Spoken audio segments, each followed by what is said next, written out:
La troisième journée du procès Axel Dorier devant les assises du Rhône. Lucine Olorgon vous retrouve sur place ce soir. Youssef Tebal, le conducteur qui a renversé et traîné Axel sur 800 mètres, a parlé aujourd'hui. Il était devant la barre.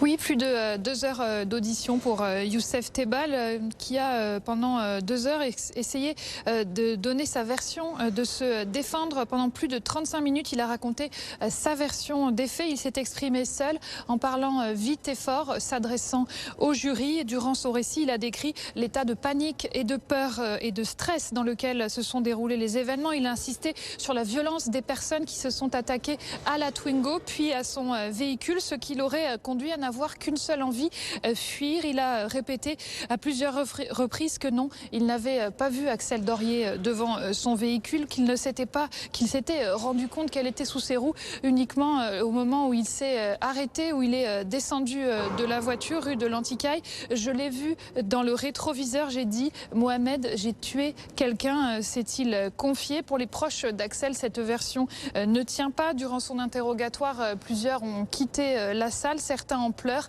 Théo, l'un des frères, est même sorti en claquant la porte. Sophie Dorier, la maman, s'est confiée à l'issue de ce témoignage.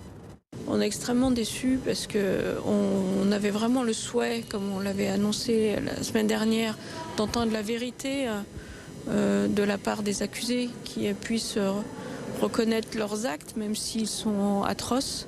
Et aujourd'hui, on a en face de nous des gens qui sont en boucle sur une sorte de vision d'un traumatisme qu'ils disent avoir ressenti, alors que toutes les autres témoignages sont dans l'inverse, dans les experts en accidentologie. Enfin, tout va dans le sens, malheureusement, qu'Axel a été fauché volontairement. C'est très difficile pour nous. La journée s'achève avec l'audition des experts psychiatres et psychologues, puis les parties civiles devraient être entendues.